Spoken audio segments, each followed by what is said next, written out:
മറ്റൊരു വാർത്തയിലേക്ക്. മഴക്കാലമാണ്, നമുക്കറിയാം. പതിവിൽ നിന്നും വ്യത്യസ്തമായി അസാധാരണമായി ശക്തമായ മഴ ഓരോ ദിവസവും പലയിടങ്ങളിലായി പെയ്യുന്നു എന്ന വാർത്ത വരുന്നുണ്ട്. കോഴിക്കോട് അറപ്പുഴ പാലത്തിന് സമീപം പുഴയോരം വ്യാപകമായി ഇടിഞ്ഞതിനെ തുടർന്ന് ആശങ്കയിലാണ് അവിടുത്തെ നിരവധി കുടുംബങ്ങൾ. സ്വകാര്യ വ്യക്തികളുടെയും പുറമ്പോക്ക് ഭൂമിയും ഒക്കെയാണ് ചാലിയാറിലേക്ക് പതിച്ചത്. ഇനിയും ഇടിയാൻ സാധ്യതയുണ്ട് എന്നത് ഭീതി ഇരട്ടിയാക്കുന്നുണ്ട്. രാത്രിയിലാണ് വലിയ ശബ്ദത്തോടെ പുഴയോരം ഇടിഞ്ഞു വീണത്. തെങ്ങ് ഉൾപ്പെടെ നിരവധി മരങ്ങളും പുഴയിലേക്ക് പതിച്ചിട്ടുണ്ട്.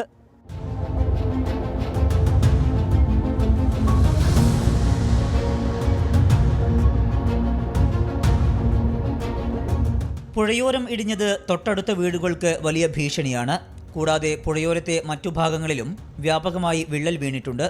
ഈ ഭാഗങ്ങൾ ഏതു നിമിഷവും വീഴാവുന്ന സ്ഥിതിയിലാണ്. ഞങ്ങൾ അറപ്പുഴ ചാലിയാറിന്റെ ഭാഗത്താണ് താമസിക്കുന്നത്. ഇപ്പോൾ ഒരുപാട് കാലങ്ങളായിട്ട് ഇവിടെ തന്നെയാണ് താമസിക്കുന്നത്.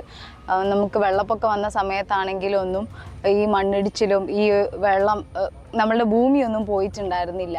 ഇപ്പം പെട്ടെന്ന് ഇന്നലെ രാത്രിയാണ് ഒരു ശബ്ദം കേട്ട് നമ്മൾ വന്ന് നോക്കിയപ്പോൾ നമ്മളുടെ പുറമ്പോക്ക് ഭാഗവും നമ്മളെ പറമ്പിൻ്റെ ഒരുപാട് ഭാഗവും നഷ്ടപ്പെട്ടു ഇന്നലെ രാത്രി. ഇതിൽ നമ്മുടെ ഒരുപാട് തെങ്ങുകളും നമ്മുടെ വാഴത്തോപ്പുകളും ഒക്കെ നഷ്ടപ്പെട്ടിട്ടുണ്ട്. ഇപ്പം അതെല്ലാം നമ്മളുടെ ഈ ഒരുപാട് വിള്ളൽ കാണുന്നുണ്ട്. ഈ ഭാഗത്തേക്കൊക്കെ വീടിൻ്റെ ഭാഗത്തേക്കും പറമ്പിലും ഒക്കെ ആയിട്ട് ഒരുപാട് വിള്ളലുകൾ കാണുന്നുണ്ട്. ഇനിയിപ്പം 2 ദിവസം കൂടെ നല്ല രീതിയിൽ മഴയും കാറ്റും ശക്തമായി കഴിഞ്ഞാൽ ബാക്കിയുള്ള ഭാഗം കൂടി ഇടിയാനുള്ള സാധ്യത വളരെ കൂടുതലാണ്. പുഴയോരം ഇടിഞ്ഞതോടെ നാട്ടുകാർ ഒളവണ്ണ ഗ്രാമപഞ്ചായത്തിൽ പരാതി നൽകിയിട്ടുണ്ട്. എത്രയും പെട്ടെന്ന് നടപടി സ്വീകരിക്കണമെന്നാണ് ആവശ്യം.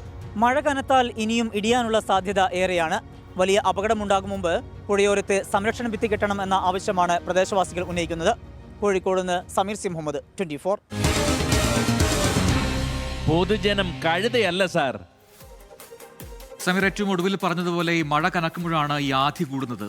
നോക്കാം എന്താണ് അവിടുത്തുകാർ പറയുന്നത്. ഇവിടെ ഇപ്പോൾ ഇങ്ങനത്തെ ഒരു ഇടിച്ചിൽ ഇത്രയും കാലമായിട്ട് ഉണ്ടായിട്ടില്ല. ആദ്യമായിട്ടാണ് ഇങ്ങനെ ഒരു ഇടിച്ചിൽ ഉണ്ടാകുന്നത്. ഇതിന് മുമ്പൊക്കെയുള്ള ഇടിച്ചിൽ എന്ന് പറഞ്ഞാൽ ഓരോ മഴ വരുന്ന സമയത്ത് കുറേശ്ശെ അങ്ങനെ ഇടിഞ്ഞു പോകാറുണ്ട്. അപ്പോൾ അതൊന്നും നമ്മളങ്ങനെ ശ്രദ്ധിക്കാറുമില്ല.